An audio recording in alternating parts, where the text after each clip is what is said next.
Hello, my name is Adrienne. If you're watching one of my videos for the very first time, I am a homeschooling mom who loves to empower other moms to reject the status quo and embrace healthier lifestyle habits. This month, I'm going to be focusing on gut health.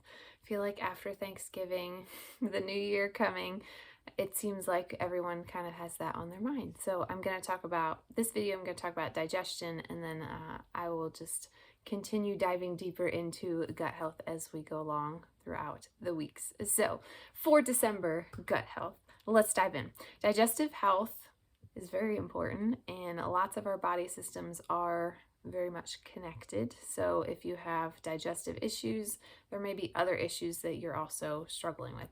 So the job of our digestive system is to break down food and absorb nutrients and get rid of waste. So break things down, absorb what's good, and get rid of what's not. There's a few structures, organs that I want to talk about that are kind of like the unsung heroes of the digestive system. Everyone obviously knows, like your mouth and your stomach and your intestines are all part of that. But there are some key players that really help the absorption piece be much easier on the body. So the first one I'm going to talk about is the liver. The liver actually makes bile for digestion. It helps to regulate your blood sugar, and it breaks down protein, carbs, and fats. So that's a pretty enormous job, especially with many of our diets that are heavy in carbs. And it just helps break those down. We also have a gallbladder. Lots of people have their gallbladder removed when there are issues, but the gallbladder's job is to store bile, so it stores extra bile. And then the pancreas is another structure that we have, and that makes enzymes that help digest your food, and it also helps to regulate blood sugar. So all of these structures and organs and things work together for the one common goal of pulling out the good stuff and getting rid of the bad stuff that we are eating. I did find an article back in 2019, so a few years ago. I'm sure this number is higher. It said 70 million people in the United States have digestive diseases. 70 million people struggle with digestive diseases, and that is just super crazy to me. So I'm just going to throw some digestive tips your way. If you're already doing this, kudos to you. If not, maybe you want to implement a few. The first one is very obvious. A lot of these are very obvious. You have to chew more. Chew up your food. We're always in a hurry and in a rush to do things. Chewing up your food just makes it that much easier for the other organs and structures to break it down, right? You should not be half chewing and then swallowing huge chunks of food that may give you a tummy ache later. It may not be pulling out as many nutrients and things as it could if you were to chew it more.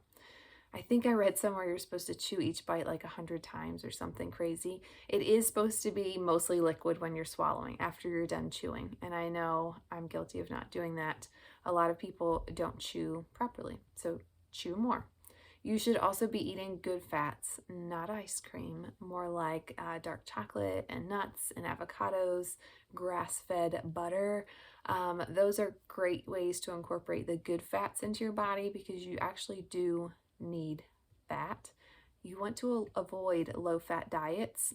Sally Fallon is a lady who is really passionate about nutrition and kind of going back to the old school way of doing things and the basics. And I went to one of her presentations a while ago, and she put up some graphs that were just amazing to me. The level of obesity in America, it was like a line graph, compared to the increase in supplementing fat in products that we are consuming, and the lines were like parallel.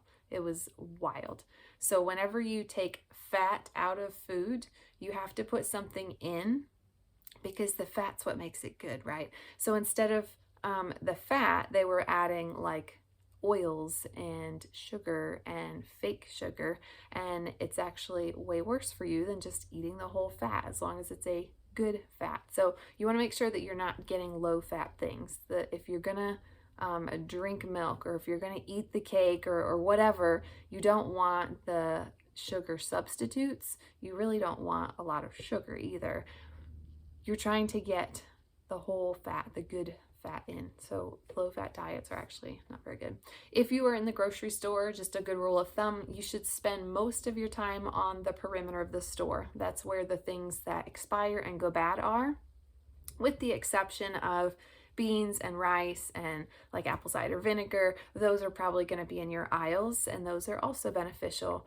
But a majority of your time should be on that perimeter. That's where all the produce is and all the animal products and the dairy things that are going to expire, because the boxes and the processed foods that are in the inside shelves, when they don't expire for months and months and months, that's very convenient to have on your shelf, and it's shelf stable, but it's not real great for our bodies because they're putting tons of preservatives in to make them that shelf stable for that long.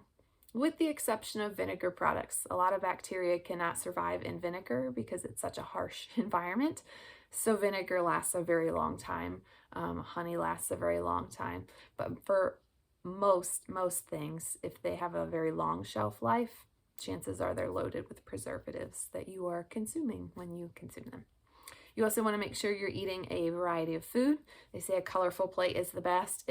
If you can, it's also best to eat seasonal. So whatever is growing during that time in your area is what you should be eating as far as produce, because if you're eating things that were grown halfway across the country, then there is a higher chance that they're going to be using preservatives, and it's not going to be as fresh just because of the time and things that it takes to ship it to where you are. So eating local and seasonally is really the best. Not as easy to do, but you can be intentional about it for the majority of what you are consuming. You also want to make sure you're avoiding sugar. Sugar has lots and lots and lots of names. Any word that ends in OSE is a sugar, and there are tons of other names. Companies are getting quite creative in their ingredient lists because they now know consumers are looking for certain words, so they're actually being creative in how they're labeling sugar. It's the same thing with high fructose corn syrup. It's in a lot of things, a lot of sodas. One time I was so excited, I found something in the store and it said no high fructose corn syrup, and I turned it over and the very first ingredient was corn syrup. So you don't want corn syrup. You don't want any byproduct of corn, really. It's just a filler. So high fructose corn syrup, and then MSG, monosodium glutamate, I think is how you say that word. That is good. That is bad for you and good for companies because it actually gives you cravings to eat more food. So sometimes they'll put MSG in their food so that you eat more. And then I mentioned Sally Fallon before. I'm going to drop her link to her website in the description. She really focuses on vegetable oils and avoiding vegetable oils. Instead just using butter or lard, the things that our ancestors used to use. Going back to the basics is always best. Farm to table is always best. Get as close to nature as you can. If you can make buddies with some people at the farmer's market or get in with a local farm and you're eliminating the middleman, i.e. the grocery store, you're just cutting back on the potential for preservatives, and it's really nice to be able to talk to the person who is raising the animal that you're eating, so you can ask questions. Do they give them hormones? Are they strictly grass-fed? A lot of places are grain finished, so they'll let them feed on grass, but then they also offer them grain. It's very hard to find a farmer that is strictly grass-fed only, but it's nice to be able to speak directly with them, so then you can ask those kinds of questions and you know exactly what you're getting instead of just going to the store and picking it up and trying to read the label and hoping that they're being honest. Farm to table as best as you can. And then I'm just going to leave you with another piece of food for thought. Yeah, food for thought. 70% of our immune system is in our gut. So we literally are what we eat.